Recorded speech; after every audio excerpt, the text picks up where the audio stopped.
Hi, everybody. Bill Prince here, and we're going to spend just a few minutes talking about the material contained in Chapter 5 of your text, which deals with environmental laws. Again, like so many of the topics in our book, each of these chapters, in many ways, could support an entire law school class, and in fact do. And we just have the opportunity just to spend a brief amount of time on each of these topics. So I just want to kind of familiarize you with a few things about the law of the environment, at least in this country. In the 50s and 60s, that's the 1950s and 1960s, and into the 70s, we sort of saw this push to do something about the environment. Our rivers were yucky. Our air was awful. You just need to look at some of the pictures of New York and Denver and Los Angeles, back during those periods of time to see just how crappy the environment was. And there were a number of laws that were put into place in an effort to deal with the dirty water, the dirty land, and the dirty air that made up the biosphere of this country. And those laws worked because, if you look at those same places today, the sky is clearer and cleaner, the water is clearer and cleaner, and the land contains less toxic materials. And again, unfortunately, like everything else in the area of the law, this area has been politicized too. And we tend to see now sort of a push by a number of our policymakers to basically roll back a number of these protections, sometimes in the name of deregulation, sometimes in the name of business. But for whatever the reason, it seems to me to be incredibly short-sighted. But nonetheless, the goal of this lecture is not to talk about the politics of it, but to talk about the law of it. So I will endeavor to do that. Before we had things like the EPA and environmental impact statements and things like that, we had the common law of the environment. And again, if you remember way back to the beginning of the class when we talked about the common law, that was sort of the law of England and the law of the case where a judge would be presented with a situation and they would have to make a decision based on the facts of that case. And then if another case arose similar to that later, precedent and stare decisis required that a similar decision be made. So there are some what are known as common law environmental claims that do not get their support from statutes or regulations. And one of those is what's known as a nuisance. And a nuisance occurs where a person uses their property in a manner that unreasonably interferes with others' rights to enjoy or use their own property. So, let's say that my neighbor put up a solar panel array on his roof, and I built a huge wall that blocked out the sun to his solar panel. That big wall that I built would be a nuisance. It would unreasonably interfere with his rights to use his property in the way that he wanted to. And so a case like that would go to court, and we would determine whether or not my need for the giant wall would outweigh his need for the solar array, and so forth. Additionally, I might be engaging in some activities on my property, like I might have a sawmill or something like that, and the sawdust particulate moves over to his property and covers his cows and his chickens and things like that. Again, there's where something I'm doing on my property unreasonably interferes with his activities on his property. If that activity of mine is limited to just interfering with a couple of people, that's what's known as a private nuisance. On the other hand, if the harm is to the public at large, then a public authority might seek relief for a public nuisance. So, I might be doing some blasting or something like that on my property. I might have a quarry, and in blasting, the sound waves create a trespass to the property of many neighbors around and cause cracks and damages and things like that. And so if it damages enough people, then the government may get involved. If it just damages a neighbor, then it's probably going to be left up to that neighbor to come and do something about that. We also have what are called toxic torts, and if you remember, we talked about torts a few chapters ago. we're dealing with a theory of negligence or strict liability against those who pollute the environment with toxic substances. So, if I have a tank of gas or oil or something like that that's buried on my property, and that leaches out and causes contamination of my neighbor's property, not only is that a nuisance, but I may well have committed a toxic tort as well. As I mentioned, there have been a number of state and federal laws that were put in effect in an attempt to deal with some of these environmental issues. And we've had state and local regulations, which often take place in local municipalities and include things like zoning laws. Local ordinances also deal with how to get rid of waste and garbage and things of that as well. But the real emphasis in the past. Now, in the future, we may see the states take a more vigorous role in environmental regulation if the feds are going to back off. But in the past, it's really been the federal government through the Environmental Protection Agency and others that have really made the big difference in terms of regulating air, soil, and water quality. And so, again, the Environmental Protection Agency has been the preeminent agency in doing this. And one of the big things that the Environmental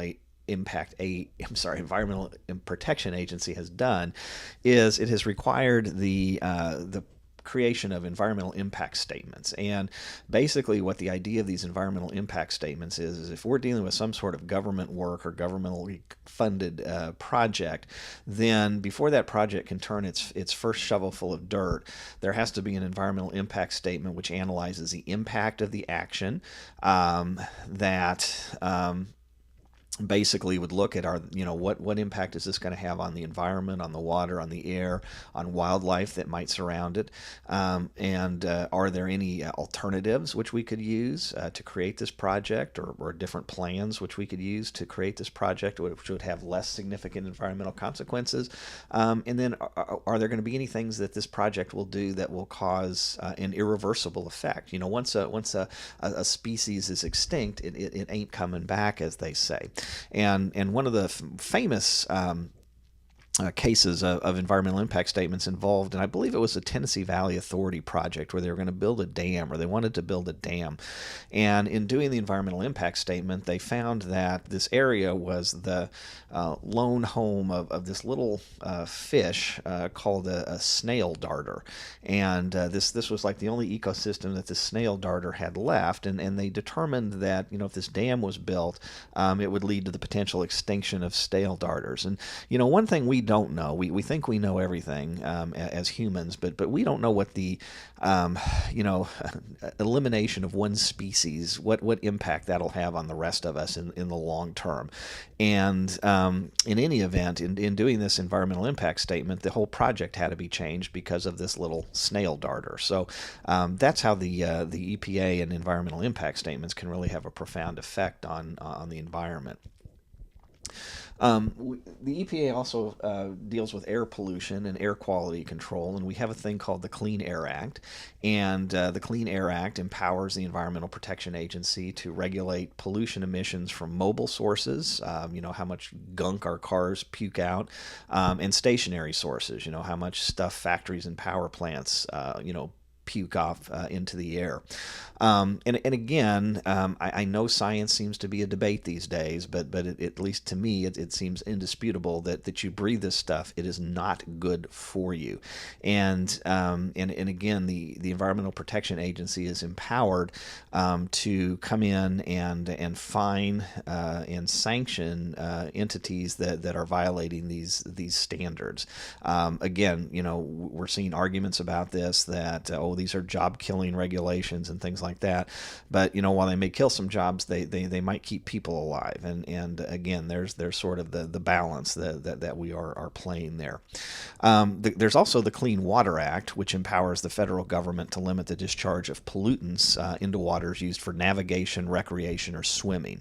And again, you can review some of these sub parts of the act, but again, an indisputable or undisputable unusual fact that this act has allowed water to become cleaner in this country. And unfortunately, we've already started to see a rolling back of these, where coal sludge and things like that can be dumped into our waterways. And again, I just find it just almost inconceivable that people, when they vote, that's what they want. I don't know, but in any event, the Clean Water Act allows water to be cleaner, and we'll see what happens there.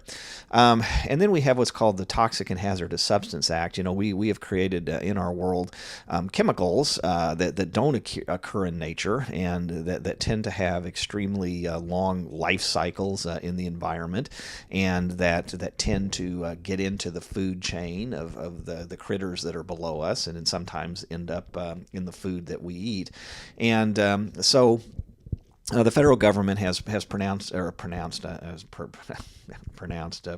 an act called FIFRA, which is the Federal Insecticide, Fungicide, and Rodenticide Act, basically, which requires all these pesticides and herbicides, that we spray on food, and crops to keep the critters away, that they be registered, that they be used for approved applicants only, and that they've only be used in limited purposes.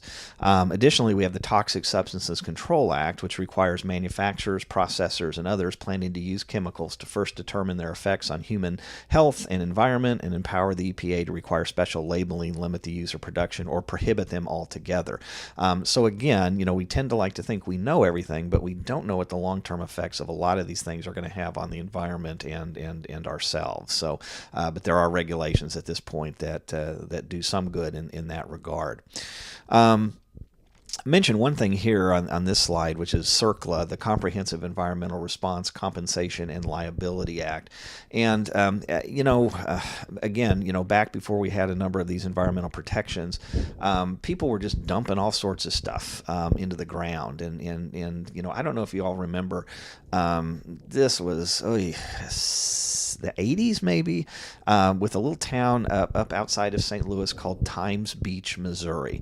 And Times Beach, Missouri doesn't exist anymore because there was a fellow who went up there and dumped a chemical on the roads called dioxin, which is a highly carcinogenic drug, or not drug, but thing that you treat the roads with and things like that.